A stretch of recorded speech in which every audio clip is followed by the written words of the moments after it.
Okay, so here we have the lifts. As you can see, there is about $80,000 worth of jade inlays in every lift. You can see there's some very handsome residents here as well.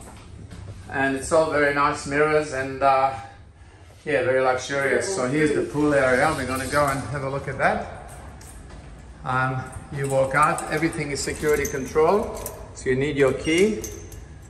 And we have a children's wading pool.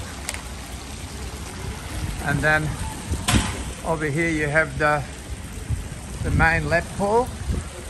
And this is actually heated. And right at the end there you can see there's a spa.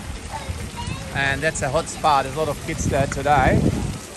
But we also have a barbecue area, which is just here by the pool. And the sun's pretty much here all day long. If it's not here in the morning, then you can go to the back area here. There's some barbecues here.